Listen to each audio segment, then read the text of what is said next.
ಹೊರ್ಮುಜ್ ಜಲಸಂಧಿ ಬಂದ್. ಜಾಗತಿಕವಾಗಿ ಶೇ 20-30ರಷ್ಟು ತೈಲ ಸಾಗಣೆಗೆ ಹೆದ್ದಾರಿ ಆಗಿರುವ ಹೊರ್ಮುಜ್ ಜಲಸಂಧಿ ಬಂದ್ ಮಾಡುವ ತೀರ್ಮಾನಕ್ಕೆ ಇರಾನ್ ಸಂಸತ್ತು ಅನುಮೋದನೆ ನೀಡಿದೆ. ಜಲಸಂಧಿ 33 ಕಿ.ಮೀ.ನಷ್ಟು ಅಗಲವಾಗಿದ್ದು, ಹಡಗು ಸಂಚಾರ ಮಾರ್ಗವು ಉಭಯ ಕಡೆ ಕೇವಲ 3 ಕಿ.ಮೀ.ನಷ್ಟಿದೆ. ಈ ಜಲಮಾರ್ಗವು ಒಮಾನ್ ಮತ್ತು ಇರಾನ್ ನಡುವೆ ಹಾದುಹೋಗಲಿದೆ. ಪಶ್ಚಿಮ ಏಷ್ಯಾದಲ್ಲಿ ಗಲ್ಫ್ ರಾಷ್ಟ್ರಗಳು, ದಕ್ಷಿಣದಲ್ಲಿ ಅರೇಬಿಯನ್ ಸಮುದ್ರಕ್ಕೆ ಸಂಪರ್ಕ ಕಲ್ಪಿಸಲಿದೆ. ಮುಖ್ಯಾಂಶಗಳು. ಇನ್ನೊಂದೆಡೆ ತನ್ನ ಪರಮಾಣು ಸಂಶೋಧನಾ ಘಟಕಗಳನ್ನು ಆದಷ್ಟು ತ್ವರಿತವಾಗಿ ಮರುನಿರ್ಮಾಣ ಮಾಡಲಿದ್ದು, ಹೆಚ್ಚಿನ ಸಾಮರ್ಥ್ಯದೊಂದಿಗೆ ಕಾರ್ಯಾಚರಣೆ ಮುಂದುವರಿಸಲಾಗುವುದು ಎಂದು ಇರಾನ್ ಹೇಳಿದೆ. ಭಾರತದ ಮೇಲೂ ಪ್ರತಿಕೂಲ ಪರಿಣಾಮ. ಹೊರ್ಮುಜ್ ಜಲಸಂಧಿಯನ್ನು ಇರಾನ್ ಬಂದ್ ಮಾಡಿದಲ್ಲಿ ಅದರ ಪರಿಣಾಮ ಭಾರತಕ್ಕೆ ತೈಲ ಸಾಗಣೆ ಪ್ರಕ್ರಿಯೆಯ ಮೇಲೂ ಆಗಲಿದೆ. ತೈಲ ಸಾಗಣೆ ಹಡಗುಗಳ ಸಂಚಾರ ಬಂದ್ ಮಾಡಿದರೆ ಜಾಗತಿಕವಾಗಿ ಪರಿಣಾಮ ಉಂಟಾಗಲಿದೆ. ಹೊರ್ಮುಜ್ ಜಲಸಂಧಿಯು ಗಲ್ಫ್ ಮತ್ತು ಅರೇಬಿಯನ್ ಸಮುದ್ರ ನಡುವಣ ಸಂಪರ್ಕ ಮಾರ್ಗವಾಗಿದೆ.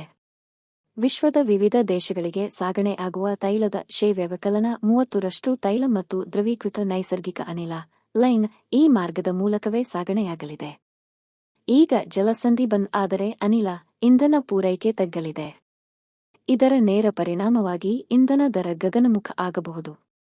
ಸದ್ಯ ಇಸ್ರೇಲ್ ಅಮೆರಿಕ ಸೇನಾ ಸಾಮರ್ಥ್ಯದಲ್ಲಿ ಮೇಲುಗೈ ಸಾಧಿಸಿವೆ. ಹೊರ್ಮುಜ್ ಜಲಸಂಧಿ ಬಂದ್ ಈ ಮೂಲಕ ಇರಾನ್ನಿಂದ ಆಮದಾಗುವ ಕಚ್ಚಾ ತೈಲ ತಗ್ಗಲಿದೆ ಎಂದರು. ತೈಲ ಸಾಗಣೆಗೆ ನಿರ್ಬಂಧ ಹೇರಿದಲ್ಲಿ ಅದರ ಪರಿಣಾಮ ಜಾಗತಿಕ ತೈಲ ವಹಿವಾಟಿನ ದರ ಮೇಲಾಗಲಿದೆ ಎನ್ನುತ್ತಾರೆ.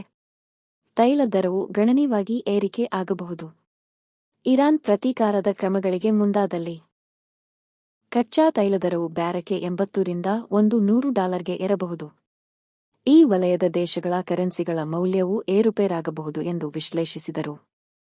ಯುದ್ಧ ವ್ಯಾಪಕವಾಗುವ ಆತಂಕ. ವಿಶ್ವಸಂಸ್ಥೆ ಇರಾನ್ ಮೇಲಿನ ಅಮೆರಿಕ ದಾಳಿಯಿಂದ ಪಶ್ಚಿಮ ಪ್ರಧಾನ ಕಾರ್ಯದರ್ಶಿ ವ್ಯಕ್ತಪಡಿಸಿದ್ದಾರೆ. ಏಷ್ಯಾದಲ್ಲಿನ ಉಲ್ಬಣಿಸಿದೆ ಎಂದು ವಿಶ್ವಸಂಸ್ಥೆಯ ಕುವೈತ್, ಬಹರೇನ್, ಕತಾರ್ ಮತ್ತು ಯುಎಇಗಳಲ್ಲಿ ಇರುವ ಅಮೆರಿಕದ ಸೇನಾ ನೆಲೆ ಮತ್ತು ತುಕಡಿಗಳನ್ನು ಗುರಿಯಾಗಿಸಿ ದಾಳಿ ನಡೆಸಬಹುದು. 2019ರಲ್ಲಿ ಸೌದಿ ಅರೇಬಿಯಾದ 2 ತೈಲ ನೆಲೆಗಳ ಮೇಲೆ ಡ್ರೋನ್ ದಾಳಿ ನಡೆಸಿತ್ತು.